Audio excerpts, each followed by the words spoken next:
ক্ষণে ক্ষণে নিজের রং বদলায়। কাল তো পুরো বাড়ি মাথায় তুলে রেখেছিল, আমাকে ঠকানো হয়েছে, আমাকে ঠকানো হয়েছে। আর আজকে দেখ কেমন নাচতে নাচতে রান্নাঘরে চলে গেল। ওর খেলাটাই একটু অন্যরকম। কিন্তু কি জানিস চন্দন, তারা যতই চকচক করুক, আকাশের কাছে তারা ছোট্ট। আর এই তারার আকাশ তো আমি।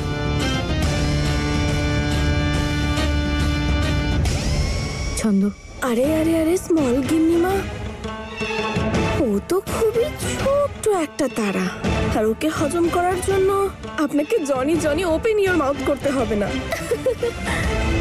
ওর জন্য তো আমি যথেষ্ট। মানে এত বছর ধরে এই বাড়িতে এত নুন খেয়েছি আমি, তাই আমারও তো কিছু দায়িত্ব আছে, তাই না?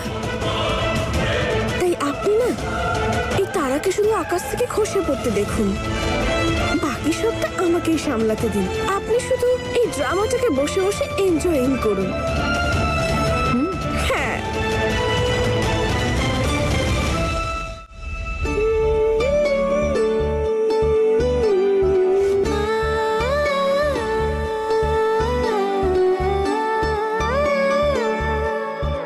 হে দেবী অন্নপূর্ণা, আমি এখনো জানি না আমি আসলে এই বাড়ির কে, কিন্তু আমার মনটা খুব পরিষ্কার।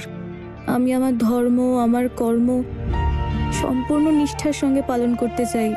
তাই আমি আশীর্বাদ করো মা, এই বাড়িতে এটা আমার প্রথম রান্না। আমি একটা কাজ করি, আমি না লুচি বানাই আর সাথে একটু হালুয়া বানিয়ে নিই, যেভাবে মা শিখিয়েছিল। শুধু সবাই আমার খাবারটা পছন্দ করলে হয়।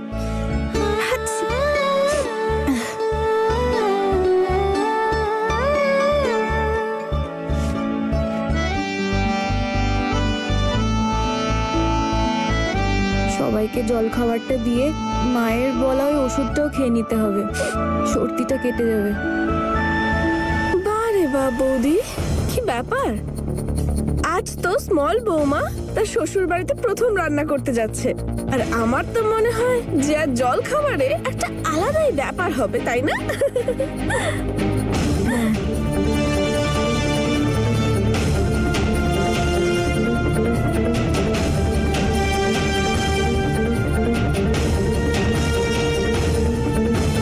আরে আরে স্টপিং স্টপিং, কি করছো? এই যে চিমনি। চিমনি? হ্যাঁ, বিগ বিগ কথা, বিগ বিগ হাউস। আসলে কি বলতো, এটা হলো চিমনি। রান্না করলে যে ধোঁয়া ওঠে না, সব নিজের দিকে টেনে নেয়। আর ওই যে দেখতে পাচ্ছ, ওটা হলো চিমনির সুইচ। ওটা না শুধু অনিং করে দিতে হয়। আসলে কি বলতো, তুমি যেই মশলাগুলোকে ফ্রাই করতে শুরু করবে, তখন এই ধোঁয়াগুলো তোমার নজিতে ফ্লাই করবে না। আর হাঁচি হাঁচি এরকম হতে থাকলে তোমারই অবস্থা খারাপ হবে। আর এমনিতেও তোমার এই অবস্থা, মানে আমি বলছিলাম, তোমাকে দেখে না আমার একদম ভালো লাগছে না, তাই না স্মল বৌমা?